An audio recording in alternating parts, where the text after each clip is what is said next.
Loose teeth के ऊपर आज हम बात करने लगे हैं।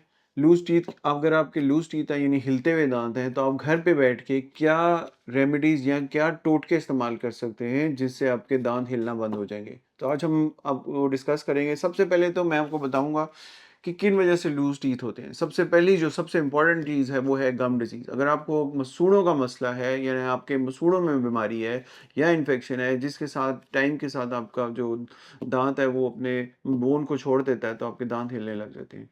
दूसरी वजह ये है, खुदा ना खास्ता अगर आपको कोई रोड साइड एक्सीडेंट हुआ है या आपको चोट लगी है या आपकी कोई किसी के साथ लड़ाई हुई है, उस लड़ाई के दौरान आपके जो दांत हैं उनके ऊपर कोई ट्रॉमा हुआ है, तो वो आपके दांत हिलने लगे।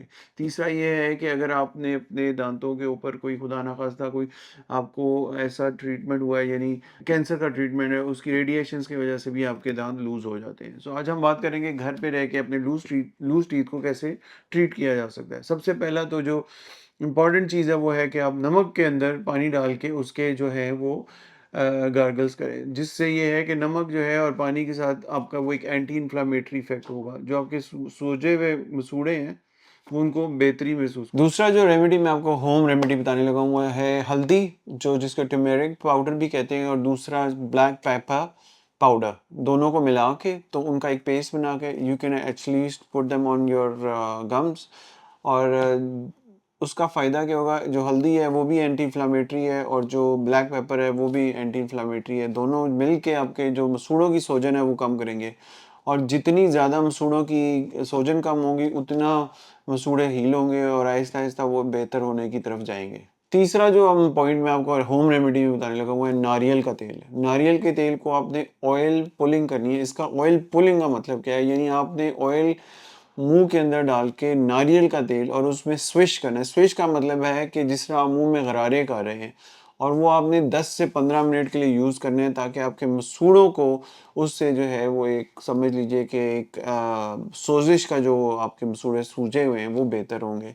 ऑयल पुलिंग बहुत कॉमन है, ये बहुत पुराना एक नुस्खा है और बहुत फ़ायदेमंद है। आंवला का पाउडर पानी के साथ मिला के वो भी बहुत ज़बरदस्त है। आंवले के अंदर विटामिन सी होगी, विटामिन सी आपके गम्स के लिए अच्छी होती है। आपने 10 से 15 मिनट का उसका जो पेस्ट है वो लगाना है और दिन में एक दफ़ा करना है। Another home remedy hydrogen peroxide. Hydrogen peroxide का लिक्विड मिलता है, वो आपको किसी फार्मेसी से मिल जाएगा। 3% वो और बाकी पानी, वो मिला के उसके आपने जिस तरह गरारे करते हैं या जिस तरह माउथ वॉश यूज़ करते हैं उसको आपने करना है। वो दिन में एक दफ़ा आपने करना है और उसको सिर्फ 30 सेकंड के लिए मुंह में रख के तो उसको करना है। एक तो हाइड्रोजन पेरोक्साइड एंटीबैक्टीरियल है, दूसरा मसूड़ों की जो आपकी इन्फेक्शन है वो ख़त्म करेगा। ग्रीन टी का इस्तेमाल भी मसूड़ों के होम रेमेडी में आप इस्तेमाल कर सकते हैं, क्योंकि ग्रीन टी के अंदर एंटीऑक्सीडेंट्स हैं जो कि आपके गम की हेल्थ को बेहतर करेंगे। तो green tea is also a very good home remedy, यानी आपके मसूड़ों को बेहतर करने के लिए ग्रीन टी का इस्तेमाल, और आपके जो लूज टीथ है उनको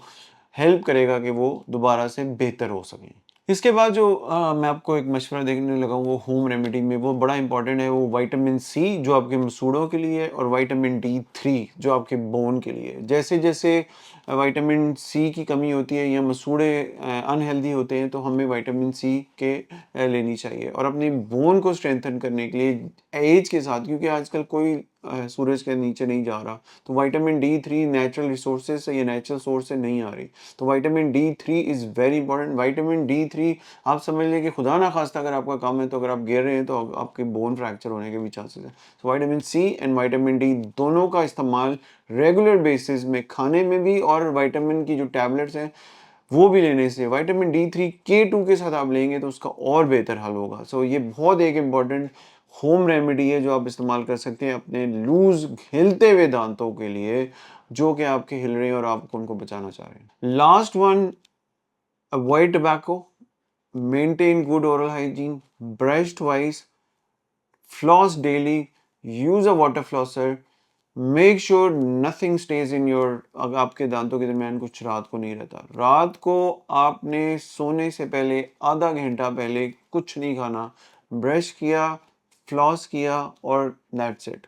ये बहुत ज़रूरी होम रेमेडी है अगर आप अपने हिलते हुए दांतों को बचाना चाहते हैं, क्योंकि जब आपके दांतों के अंदर कुछ फंसा रहेगा, बैक्टीरिया अपना इस्तेमाल या बैक्टीरिया वहाँ पे आते रहेंगे, और मुंह के जो बैक्टीरिया हैं आप समझ लें कि इतने रेजिस्टेंट हैं कि सबसे ज़्यादा रेजिस्टेंट बैक्टीरिया मुंह का है, एक स्ट्रेन जो सूढ़ों को ख़राब करता है, वो स्ट्रेन को ख़त्म करने के लिए बहुत ज़्यादा आपको कोशिश करनी पड़ेगी, वरना वो आपके सारे गम और आपके हिलते हुए दाँतों को बिल्कुल ख़त्म कर देगा और एंड में आपके कोई दाँत नहीं बचेंगे।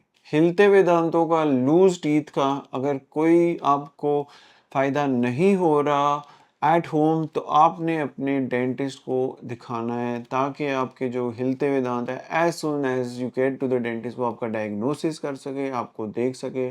जैसा कि आपको होम रेमेडीज़ बता रहा हूँ, उसके साथ-साथ डेंटिस्ट ने जो आपका ट्रीटमेंट करना है, आपके लूज़ टीथ हिलते हुए रुक जाएँगे। इम्पॉर्टेंट चीज़ ये है कि आपका जो इलाज है, वो ना सिर्फ़ आपने खुद अपना करना है, बल्कि आपके डेंटिस्ट ने आपको हेल्प करनी है, क्योंकि डेंटिस्ट सिर्फ़ 50% काम कर सकता है। जो कि मैंने आपको नुस्खे सारे बताए हैं, अगर आप इस्तेमाल करते रहेंगे, तो आपको बहुत ज़्यादा जो हिलते हुए टीथ हैं, उनका फ़ायदा होगा।